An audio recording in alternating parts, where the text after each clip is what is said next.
1, live. Oh yay, oh yay, oh yay. This Honorable Supreme Court of Tennessee is now in session. God save the United States of America, the state of Tennessee, and this honorable court. Good morning, ladies and gentlemen, and welcome to the April 30th session for oral arguments of the Tennessee Supreme Court. We are happy to have you here with us today, but we are conducting these arguments by Zoom, as we have been doing over the past several months as a result of the pandemic. We also, in an effort to make sure that everyone has access to our oral arguments, since we're not doing those in person now, our arguments are being live streamed on YouTube. So we welcome any of those of you who are joining us on YouTube to watch our docket here this morning. We appreciate the efforts of our AOC staff in doing this. We also appreciate the efforts of counsel in participating with us in this manner. We found the Zoom oral arguments to be a very effective way of being able to continue to manage our dockets during the pandemic, and we've been able to keep our dockets current as a result of the use of this technology. So we're very pleased to be able to utilize this and to help us work through the pandemic and get us moving forward appropriately. In just a moment, we'll begin the docket we have for today. We have one case on the docket. In just a moment, I'll have Mr. Hibner call that case. When we begin our arguments, each side will have 30 minutes to argue their case. If the appellant wishes to reserve any time for rebuttal, please do so at the beginning of your argument. Okay. With that in mind, I think we're ready to begin. Mr. Hibner, will you call our case, please? Stephen Kampmeyer et al. Versus State of Tennessee. All right, Mr. Bauer, you ready to proceed? Yes, Your Honor. Good morning. I am Kerry Bauer of the Knoxville Bar. I'm here on behalf of Gilreath and Associates. I would like to reserve 8 minutes for rebuttal. All right. May it please the court, this claim is before the Supreme Court on appeal from the Tennessee Claims Commission. The commissioner granted the state of Tennessee's motion for motion to dismiss the claims for loss of consortium of the wife of Mr. Kampmeyer, Melissa Kampmeyer, based on their contention that Mr. Kampmeyer, the claimant, failed to include the loss of consortium claim when he filed his notice with the Division of Claims and Risk Management. We will concede that the claimant did not put that on the form as a separate claim. However, the claim was filed in the form of a complaint for Mr. Kampmeyer and included a claim for loss of consortium for Melissa Kampmeyer. That was filed with the Tennessee Claims Commission, and it was done so within the original 1-year statute of limitations.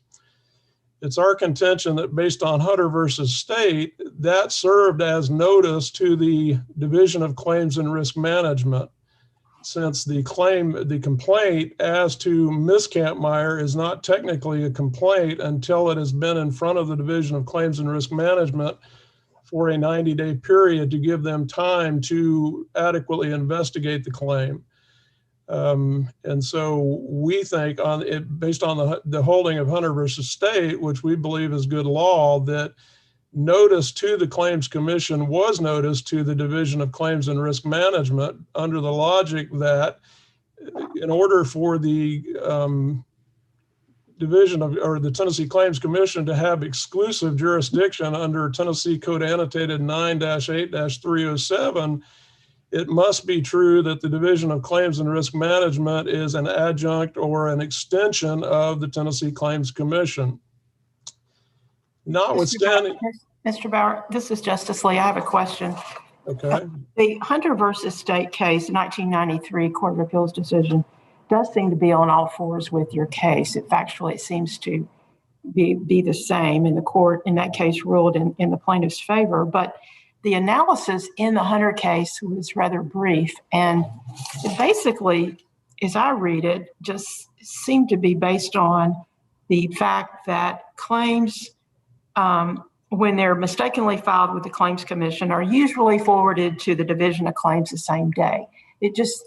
that opinion seemed to be based on the fact that if they're misfiled, they're immediately sent on. So what's the difference? It eventually gets to the division of claims, but I don't read anything in the statute that supports this transfer of claims or provides any mechanism for a claim that is wrongfully or mistakenly filed with the Claims Commission instead of Division of Claims to be transferred. How do you reconcile Hunter with the actual language of the statute? Well, I think that, obviously we wish there was more case law on this point. The Hunter case is the only one that I could find. I think that what the gist of Hunter, as I understand it at least, is that notice to the Claims Commission is in fact notice to the Division of Claims and Risk Management, and therefore, based on the practice that they seem to think was in play in 1993, the Tennessee Claims Commission should simply transfer it over to the Division of Claims and Risk Management for processing, since the notice is the key. Notice is key here and in the HCLA. Mr. Bauer, this is Justice Clark, and sort of to follow up on the original question and how you just responded. It does seem that they were relying there on a finding they made based on their record, which we don't have access to, that this was a regular practice. In this case, the state's footnote 7 says there is no such regular practice today. So I have to turn to you and say, what evidence have you placed in this record to show that today, 27 or 8 years later, that is in fact still the regular practice? Your Honor, I don't have any evidence of that. Obviously, I'm not privy to what goes on, the internal workings of the Tennessee Claims Commission or the Division of Claims and Risk Management. I do know that they basically have the same office from what I can tell, so I don't think it's a big stretch to say, hey, this should have been filed there. I think that it would seem logical to me that when the Claims Commission does receive a claim, that they probably reference whatever docket that they have, and they say, okay, if this claimant doesn't show up, then this must be a new claim. That would seem logical. The word probably, so let me just go back and ask, if this is going to turn on the fact that this is or is not a regular practice, either in 1993 or now, who has the burden of proof of that issue? Because without that finding in 1993, it's unclear to me that Hunter would have been decided the same way. Well, and I think that you are correct in that regard, Your Honor. I would assume that as far as the burden, I would assume that that would be on the claimant who files in the Claims Commission rather in the Division of Claims and Risk Management.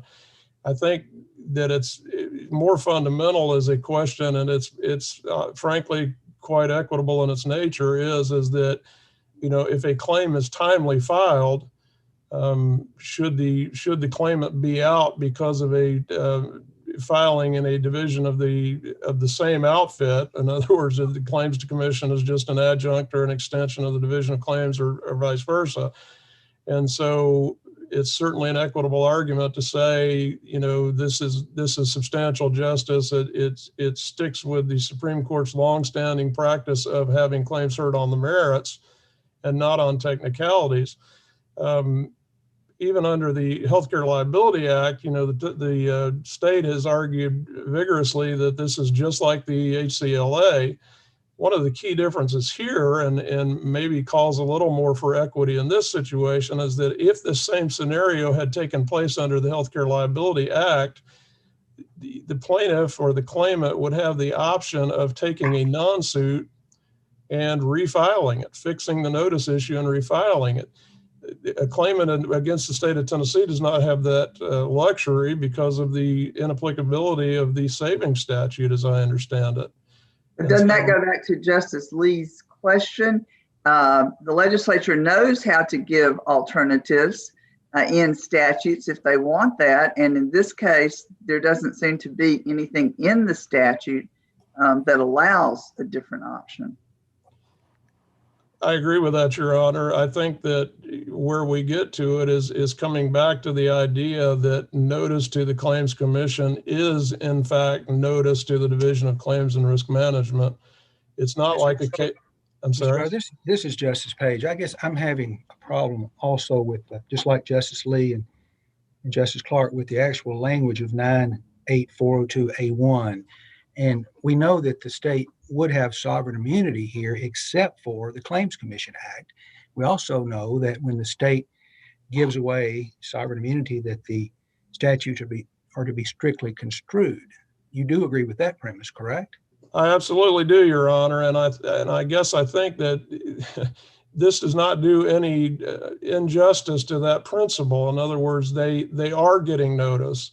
It would seem to me that the crux of the notice provision in 402 is that the state receive notice and an opportunity to investigate a claim and decide whether or not they want to resolve that claim or send it on to the Claims Commission. That can be done in this case with no prejudice to the state. I think certainly strict construction is applicable, but the legislature did leave open an avenue of appeal. So this is not a completely administrative process. This is a process that is overseen ultimately by the courts and by this court. And, this court has inherent authority to, grant equitable relief, I believe, consistent with this code and doing no injustice to the state. In other words, the state got notice of the claim, both to the Claims Commission and to the Attorney General, well within the original statute of limitations. And so I don't know that saying you got notice at the Claims Commission versus the Division of Claims and Risk Management does any harm to the statutory scheme or to strict construction. Mr. Bauer, I think the equities are certainly on your side here, or at least from my viewpoint, but we have this statute which is pretty clearly says you got to give notice to the division, and I'm struggling with a way around the plain language of that statute. Or do we, are you asking us to interpret the plain language, or how would we interpret the plain language in a way that would give your client relief? Because we do prefer to have cases heard on the merits rather than dismissed on technicalities, but this statute's pretty clearly worded in a way that you just have to give notice to the division first. I think that it comes back, Your Honor, and I appreciate that. It comes back to how the Court of Appeals in 93 dealt with that same issue. And that's to say, in order for this statute not to be internally inconsistent, whereby 98307 grants exclusive jurisdiction to the Claims Commission to resolve cases against the state, but also the code section gives the Division of Claims and Risk Management a 90-day window of opportunity where they can, in fact, settle claims against the state. So in order to make the statute internally consistent, it's important for the court, and this court, I believe, to say the Claims Commission and the Tennessee Division of Claims and Risk Management are basically the same, that they're extensions of the same. And so it doesn't do any injustice to say notice to one is notice to the other. I'm not saying that's a good practice, and I'm not suggesting, like the Court of Appeals seemed to think we were saying, that you can do either one. I don't agree with that, but I do think in this case, it would be equitable to say, okay, the claim was filed timely. Both the Claims Commission and the Attorney General had notice of the claim. It could still be transferred back to the Division of Claims and Risk Management for potential resolution. As an aside, I don't think they're likely to settle the claim, but still they could have that opportunity to do so. And I don't see how that does any injustice either to the statutory scheme or to the state. And as a matter of fact, I think I'm sorry? Yes. This is Justice Clark. And the other unique fact circumstance that you have that I think makes it harder in this case is you have two clients. And one client filed completely in accord with the statute and timely. So it's what's your explanation for why, if you have two clients and they're going to have two claims and one of them manages to do it on time and in the right place, the other one does not? It's hard, isn't it harder to make the equity argument when it is clear that at least one of your clients got it done correctly and timely. Your Honor, the only way I know to respond to you and to be candid is that Mr. Kampmeyer filed the complaint or the claimant's notice to the state. He signed it. It was filed by the Gilreath firm on his behalf. The loss of consortium claim was not included in that claim form. And that is not on the client, that's on this firm. But yeah, you're correct. It does make it more difficult, but I'd still go back to the equitable argument. This doesn't hurt the state to, they find out he's married. Of course, he's going to have a lawsuit, or his wife's going to have a loss of consortium claim. And so I don't think it does any injustice. Bauer, this is Justice Lee. The state compares this statute with the healthcare liability notice statute, which we have held must be strictly, there must be strict compliance or mandatory compliance. I'm not sure I'm comfortable with that comparison. Although they are similar, what do you think that the healthcare liability statute is a good way to, the way we've construed that statute is appropriate here? I don't. And from the start, I did not feel like that was a good comparison. And I briefed that partly. The Healthcare Liability Act has very exacting standards, including a HIPAA compliant authorization, which opens up another whole can of worms with regards to the core elements of a HIPAA compliant authorization. That is much more exacting than the state. The state just pretty much says you need to let us know when the claim arose, the circumstances around it, and the nature of the injuries. We did all that. And we did that, unfortunately, with regards to Ms. Kampmeyer, we did it in the form of a complaint, which is allowed certainly by the Claims Commission and the Division of Claims and Risk Management regs. And so even though it was styled a complaint, it's in fact a notice until it's transferred from the Division of Claims and Risk Management to the Claims Commission. Then it can become the formal complaint, or you can just file a notice and then file a formal complaint once it's transferred. Again, under the HCLA, this is not like, I think it's the Runyon's case where the court said, well, you sent, you can't have constructive notice. You sent the notice to the whole wrong defendant.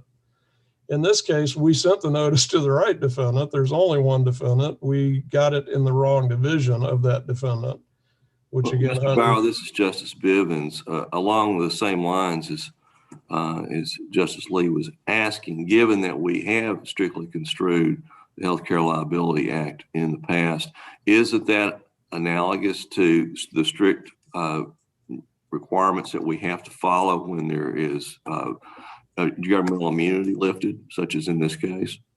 I would agree, Your Honor. And the reason I think that this doesn't do injustice against that, again, is that this is not a situation where, like in Runyon's, where the wrong defendant was notified. Here, the right defendant was notified. That's the holding of Hunter, is that notice to the Claims Commission constituted notice to the Division of Claims and Risk Management. So that doesn't do any injustice to a strict interpretation of that. They got notice. That's our argument. They, in fact, got notice that they were entitled to under 983 or 402. And so I don't see how that offends the court's mandate to strictly interpret it. I don't disagree that strict interpretation is the standard, but I think that's consistent. The Hunter case is consistent with strict interpretation. Mr. Bauer, this is Justice Page. I want to go back, I guess, to Justice Clark's question again. In the Hunter case, in footnote 1, the second sentence says basically that claims mistakenly filed with the Claims Commission are usually forwarded to the Division of Claims on the same day. And it starts by saying, as the record indicates. But if I understood your response to her, there's nothing in this record that shows us what the practice is today, 28 years later. Is that right? That is correct, Your Honor. I would also say I don't know how we get that evidence. I mean, if there was a way to get that evidence, I would be happy to do that and submit it. I don't know how we do that. I don't know that there's any proof that it's not the pattern today. My suspicion is it doesn't happen that often, thankfully. I wish it hadn't happened in this case, obviously. Mr. Bauer, this is Justice Kirby.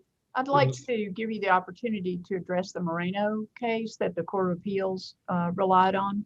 Right. The Moreno case, I think, actually supports our case, in that the Moreno case made it clear that notice to the state is not the same as filing a complaint for purposes of statute of limitations. As I understand the Moreno case, the plaintiff there was trying to bring in a GTLA defendant after the original statute of limitations had run, by saying not so, the original statute limitations was met by filing of the notice with the Claims Commission, even though the actual complaint that initiated it was after the statute of limitations. And so to me, that's consistent with us saying that even though Mrs. Kampmeyer's claim was styled as a complaint, it was in fact notice. And so I think that is quite consistent with the Moreno holding, does no injustice to that at all. I guess I don't disagree with the Moreno holding as far as it goes, but I don't know that it's entirely applicable to this, or at least that it's not inconsistent with the holding that we're asking for this court to make in this matter.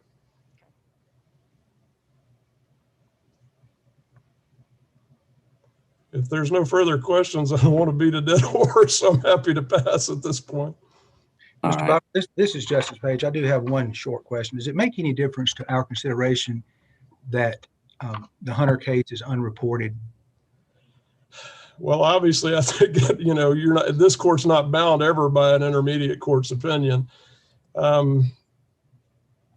I'm looking more, not to the precedential value of that case so much as the logic of it in its attempt to make the Claims Commission Act internally consistent with regards to exclusive jurisdiction being vested in the Claims Commission.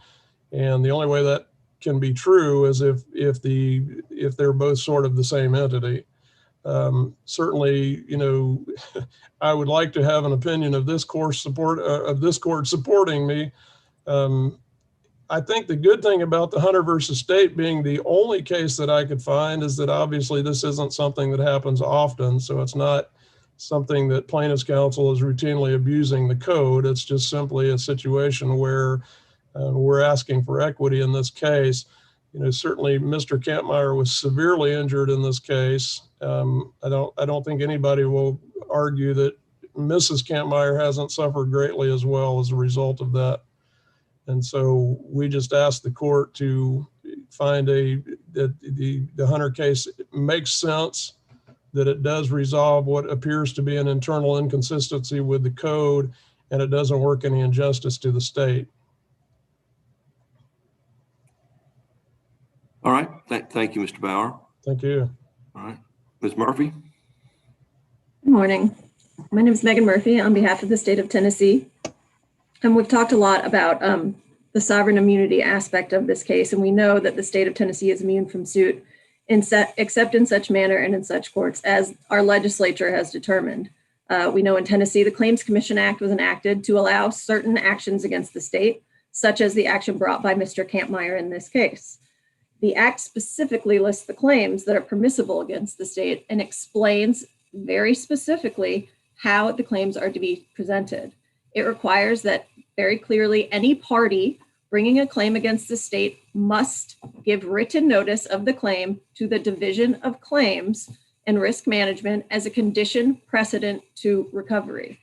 The act states that a claim is barred unless such notice is given within the time provided by the applicable statute of limitations, which in this case is 1 year. The notice requirement is meant to give the Division of Claims time to investigate the claim and decide whether the division should go ahead and honor it without litigation being necessary. If the Division of Claims is not able to settle the claim within the statutory 90-day settlement period, only then does a claim get to go to the Claims Commission. And it's undisputed, as we know in this case, that Mrs. Kampmeyer did not give notice of the claim to the Division of Claims prior to simply inserting her claim into her husband's Claims Commission complaint. Therefore, she did not satisfy the condition precedent to recovery, and pursuant to the clear and simple language of the statute, her claim is barred. Ms. Murphy, this is Justice Kirby. I'm sorry to interrupt you, but I do want to get you to address the reasoning in the Hunter case. And specifically, I want you to address the Hunter's discussion of the need to reconcile the exclusive jurisdiction under the statutes of the Claims Commission with the statutory authority of the Division of Claims Management to settle cases. I speak only for myself, but the Hunter case did note, of course, that there was a practice, that the record reflected there was a practice of transferring, but to my eye, that was more of a supportive, bolstering argument. The guts of the Hunter case's analysis was that the relationship between the Claims Commission and the Division of Claims Management was such that notice to the Claims Commission served as notice to the Division of Claims Management. Since that case was decided in 1993, the legislature's only action seems to have been in 1993, those two entities were even housed in different departments. One was in the Department of Treasury, one was in the Department of Commerce and Insurance. And the legislature's only action has been to house both administratively under the Treasury Department. So I'd like you to address that essential reasoning. The Hunter case said there is a conflict between saying that the Claims Commission has exclusive jurisdiction over these matters, and yet the Division of Claims Management has jurisdiction to settle them. So I want you to address that. Yes, ma'am. And I think it is, I understand the confusion reading that opinion. However, I think what is meant in the statute by separating out the two entities is the Claims Commission has exclusive jurisdiction to preside over the litigation regarding those subsets of claims that are laid out in 9-8-307A1. The Claims Commission is who the state very specifically wants a claimant to give notice that they are going to file a lawsuit before the lawsuit becomes a lawsuit in order to settle the claim before entering into litigation. And yet, the plain language of the exclusive jurisdiction statute does not limit it to the litigation, does it?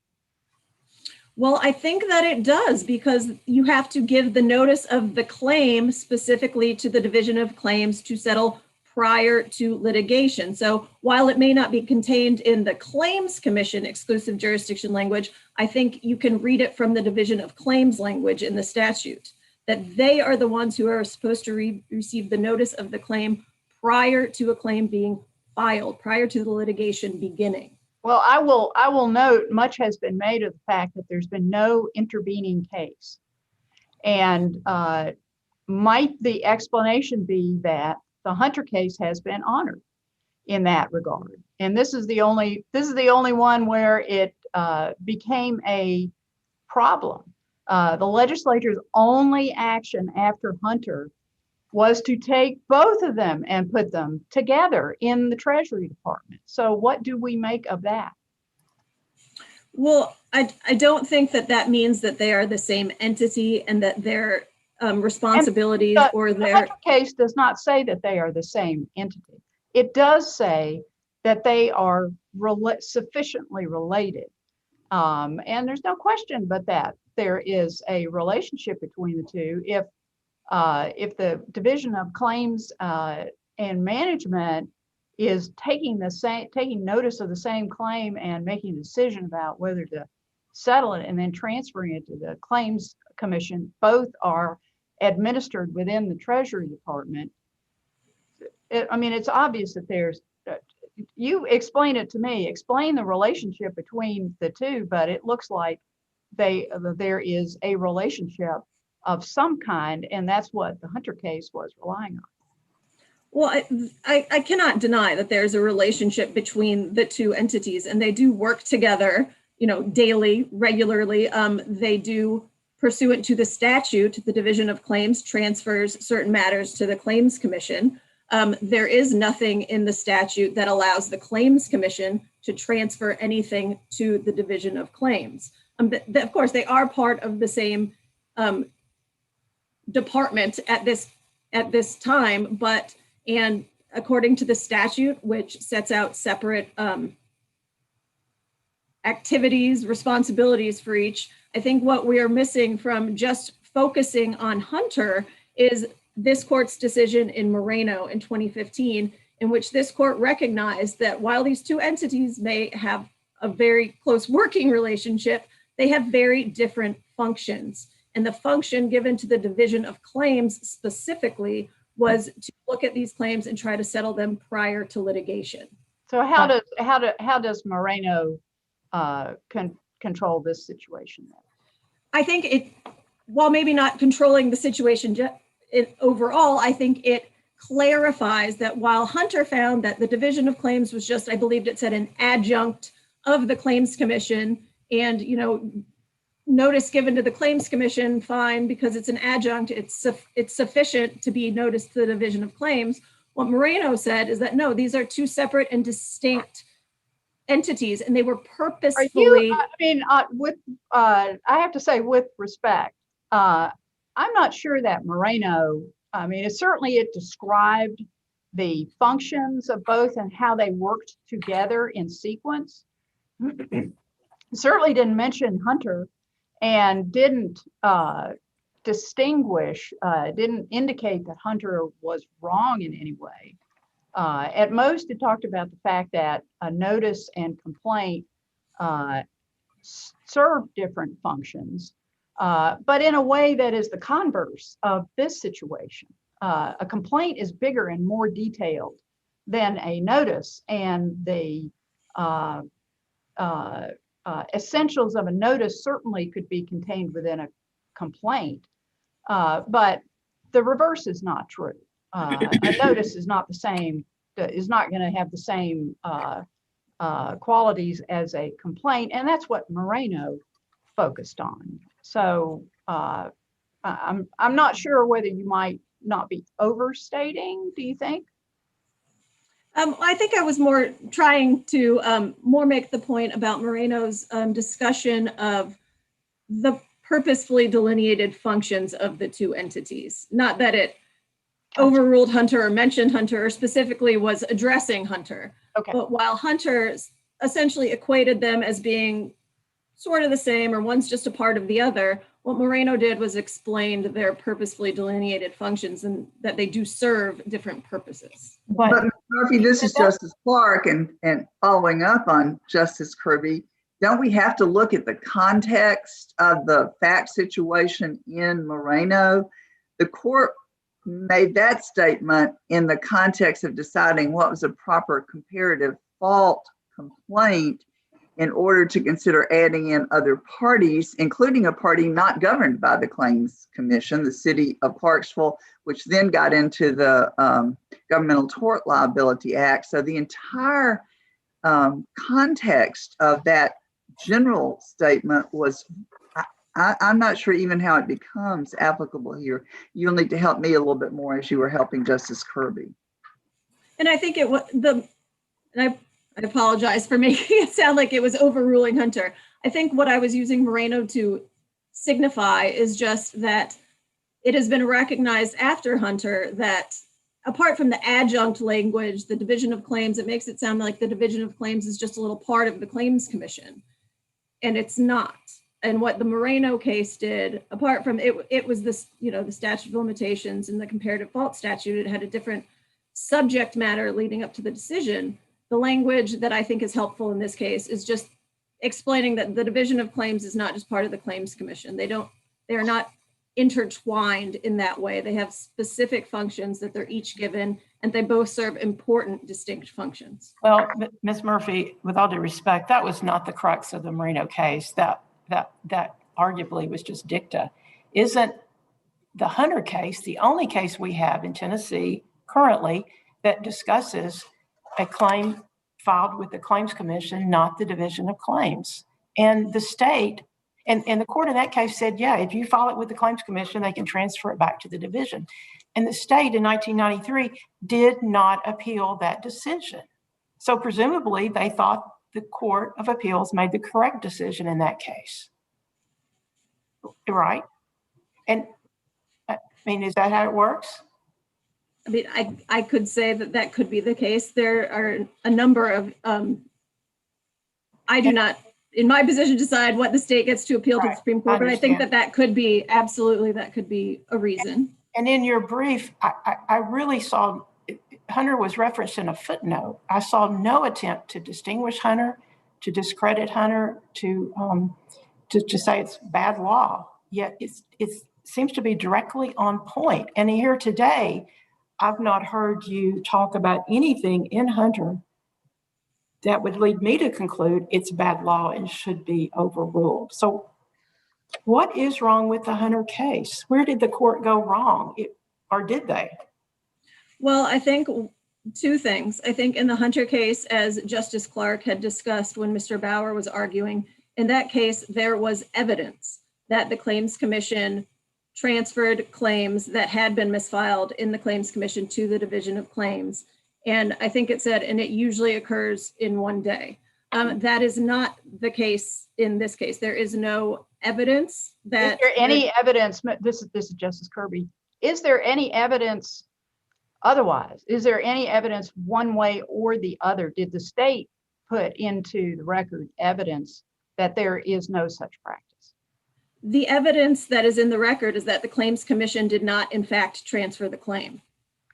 The practice itself is that the claim was not transferred from the Claims Commission to the Division of Claims. Oh, you mean just the fact that it was?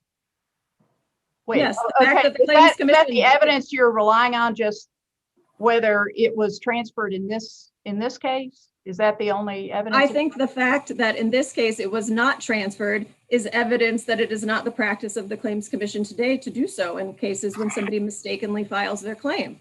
If it was the regular practice, it would have been done in this case. And then the Division of Claims would have probably gotten the claim within the statute of limitations. Ms. Murphy, this is Justice Page. Do you concede that this court has to overrule Hunter in order for you to prevail? I do concede that, Your Honor. And I was talking about the 2 points that I think were wrong in Hunter. The second thing that I think is wrong with the Hunter decision is that it ignored the fact that the Claims Commission statute does not allow a mechanism for the Claims Commission to transfer cases to the Division of Claims. There is specific language in the statute that allows a transfer from the Division of Claims to the Claims Commission. There is also specific language that allows transfer from the Claims Commission to a circuit court or a chancery court in cases where there's other defendants and other, courts, so that all the claims can be heard together. But what is absent from the Claims Commission statute is any ability of the Claims Commission to transfer a claim to the Division of Claims. And I think that was not addressed in Hunter, and that is why Hunter was mistakenly. Let me drill. This is Justice Kirby again. Let me drill down on that just a little bit. Is there anything in the statutes that addresses that one way or the other, that prohibits it? And the second thing is, the Hunter case did note that there was apparently evidence in that record of the regular practice of transferring. But as I read the essential reasoning, trying to reconcile the exclusive jurisdiction statute with the authority of the Division of Claims and Management to settle cases, it was more that the relationship between the two entities was such that the complaint filed with the Claims Commission was sufficient to give notice to the Division of Claims and Management. It did note that there was a practice of transferring it, but again, at least in my view, and that struck me as a supportive statement. But the guts of it seemed to be that the notice given to the Claims Commission was sufficient. If you disagree with that, I'd like to hear you address that. So I'm sorry. I'm not sure I quite understand your question. I don't want to waste your time by That's not fine. addressing it. It was a singularly unclear question.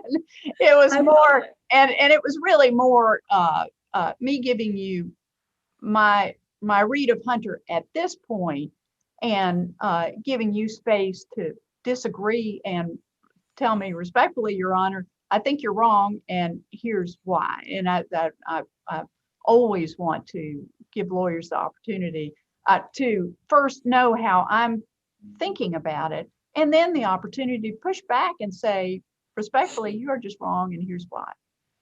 Well, and I think we've discussed some of that, and I will say that we believe that Hunter was wrongfully decided for the two reasons I've mentioned previously. In that record in 1993, a very long time ago, there was some evidence that in the record that claims were transferred, and in that case, it was transferred. The second was that there's no mechanism in the statute for the Claims Commission to transfer to the division. And you said, is there anything that prohibits it? Well, no, there's not. But the fact that there are specific sections that address how claims can be transferred evinces that if the legislature wanted to allow the Claims Commission to transfer claims to the Division of Claims, it could have included language in the statute to do that. So, I mean, there's also no, language in there for the Claims Commission to transfer it to, any other court in our country, but that doesn't mean that it's allowed to do so. I know that's an extreme example, but just, because it's not prohibited does not mean it's permitted. And our statute shows that our legislature thought about how claims were to be transferred in these situations, and it did not allow the Claims Commission to transfer anything to the Division of Claims. One other thing I would like to point out in Hunter that is different from this case is that in this case, Ms. Kampmeyer simply added a paragraph onto the complaint of her husband that added loss of consortium as a claim. She didn't file a separate complaint in the Claims Commission that would have alerted the Claims Commission to say, wait, this person never filed a claim. It would put the impetus on the Claims Commission clerk to peruse through everybody's complaints to make sure that they were filing the right way, and that if a loss of consortium claim like this was simply inserted into a complaint, it's now going to be on the Claims Commission clerk to ensure that people are filing their claims correctly. That wasn't the case in Hunter. In Hunter, it was an individual claim, a separate and complete individual claim that was filed in the Claims Commission. So I think that that's a distinction that needs to be addressed here, because if we accept Mrs. Kampmeyer's argument, we are taking the responsibility of filing correctly as the statute requires away from the claimant and putting it on the clerk of the Claims Commission to ensure that everybody files their claims correctly. And that is not what the statute intends. The court, when it was brought to the court's attention that it was not filed, the court could have ordered the transfer. So it's not solely going to be on the clerk, is it? Which court? Well, I mean, when somebody with the Claims Commission, I mean, there was a motion filed to dismiss, right? And the court then could have severed the commission, the judge, whatever, could have ordered it transferred. So I'm not sure. I don't believe that he could have ordered it simply to be transferred to the Division of Claims. Let me ask you this. I have a real concern about the fairness of your position. This case, the Hunter case, had been on the books 28 years, saying that a claim misfiled with the Claims Commission could be sent back to the division. And presumably a plaintiff would have constructive notice, maybe not actual notice of that case, but constructive notice. How is it fair now to pull the rug out from under a plaintiff and say, Hunter got to misfile, but you can't, even though this case has been on the books and was never appealed by the state? Where's the fairness there?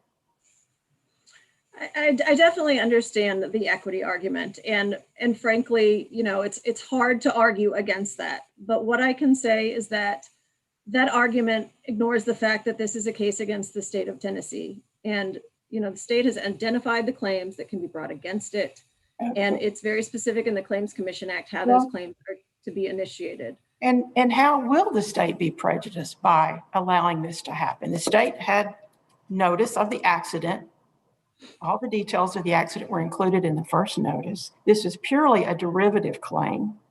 The state denied, and I'm saying state, it's a very broad statement of state, but didn't pay, denied the claim. It had to be filed with the commission.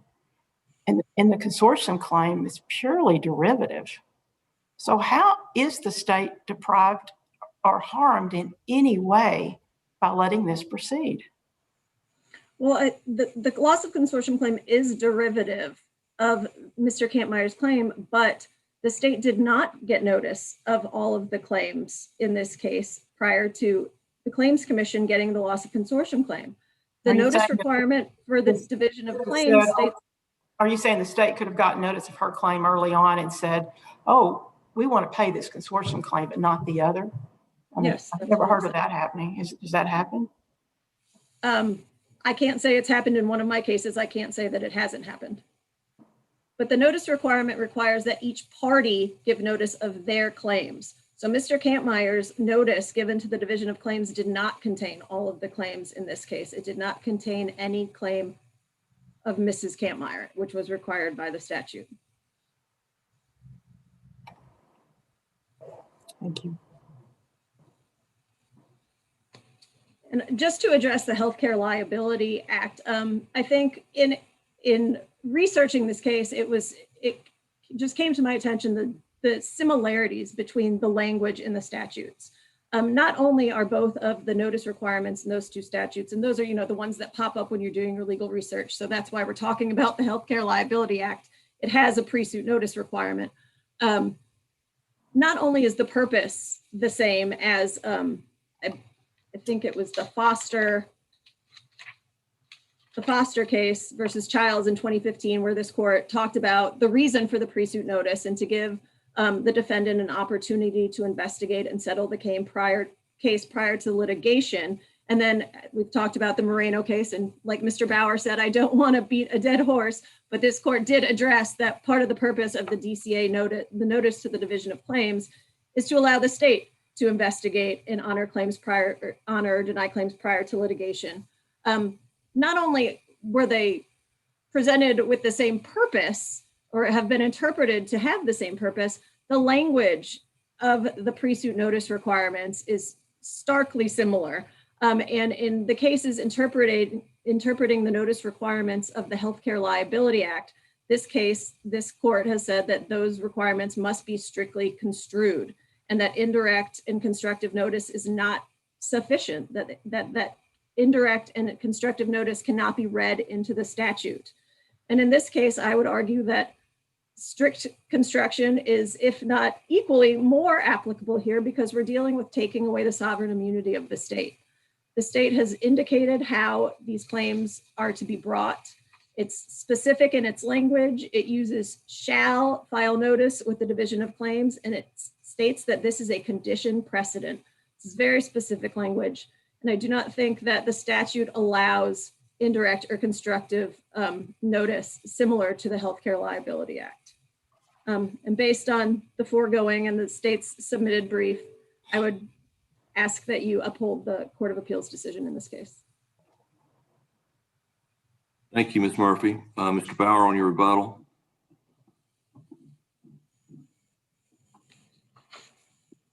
You're muted, Mr. Bauer. Thank you, Your Honor. Sorry. I did want to point out that the court in Hunter, I think the actual holding of the Hunter case is the court must reconcile potentially inconsistent provisions in favor of each other.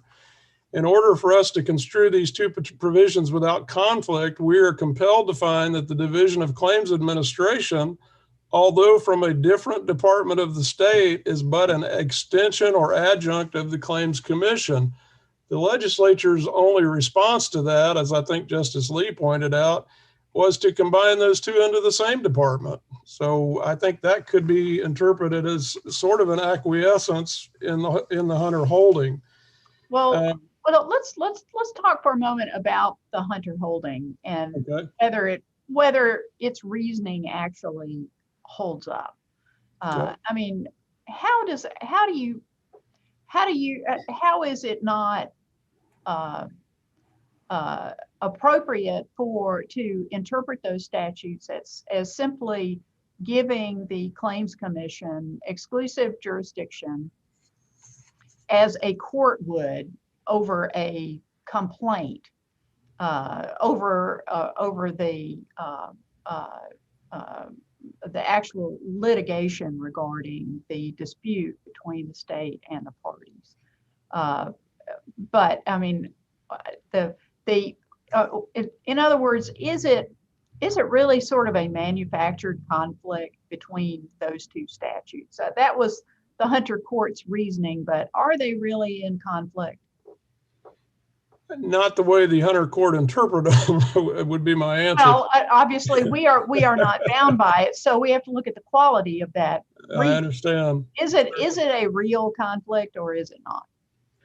I would argue, obviously, that it is. I mean, 98307A1 says the commission or each commissioner sitting individually has exclusive jurisdiction to determine all monetary claims against the state. I mean, if they're not part of the same outfit, then that means that there is a conflict when it goes on to say the Board of Claims, not the Board of Claims, but the Division of Risk Management can also settle these cases. Then I think that's created a conflict. It's not exclusive unless they're in the same division. Well, is there a conflict if there's a logical way, if there's another logical way to reconcile them? Because it's not obvious that you would reconcile them by saying, ergo, notice to the Claims Commission equals notice to the Division of Claims Management.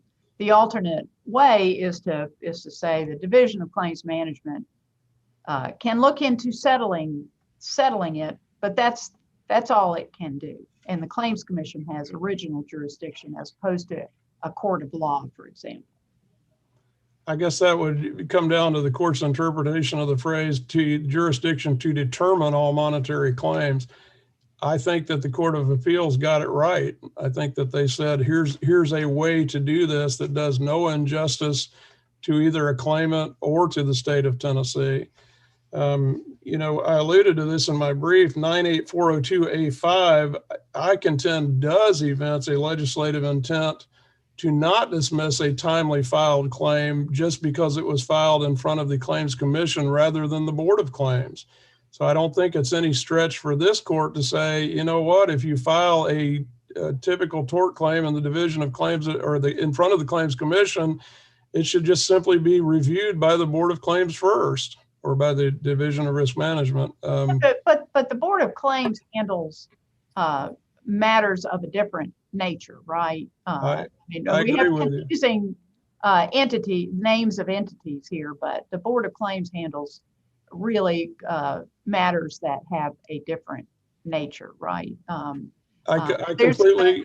Likewise, the legislature could have enacted a statute saying that the Claims Commission can transfer to the Division of Claims and Management. It did not. Unless you look at it as being the same entity, and then there's no need to transfer per se. It's just this other department down the hall looks at it first.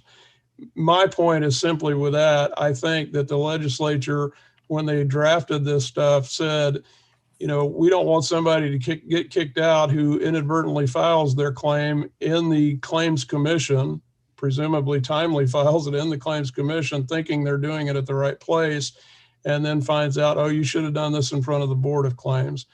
I don't think that there's any injustice to say that the same thing could happen here. In other words, that it could be reviewed by the Division of Claims and Risk Management and then be reviewed by the Claims Commission if they decide not to resolve it. I think Justice Lee is correct to have serious doubts that they in fact would try to resolve it, but that's neither here nor there.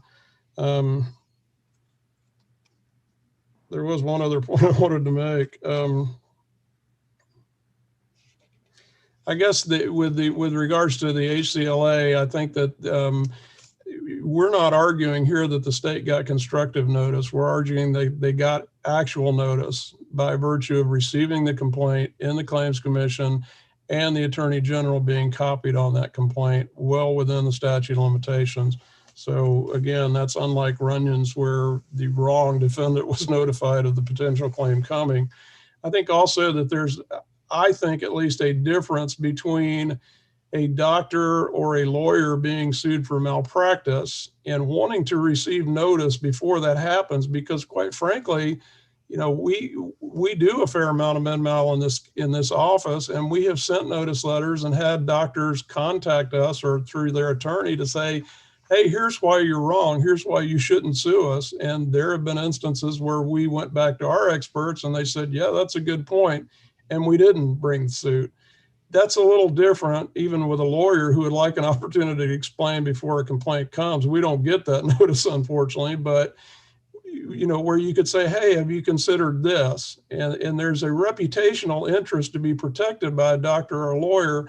I'm not sure that's extant with the state of Tennessee. I don't know that they have a reputational interest to not be sued in tort. And so that's simply what I would say, to ask you to reverse the Claims Commission and allow the case to proceed on its merits. Thank you. All right. Thank you, Mr. Bauer, Ms. Murphy. We appreciate it. This does conclude our docket for today. We appreciate the participation of the attorneys by Zoom. We also appreciate the participation of those of you watching by YouTube today. At this time, Mr. Hibner, will you please adjourn court, please? This honorable court is now adjourned. Okay.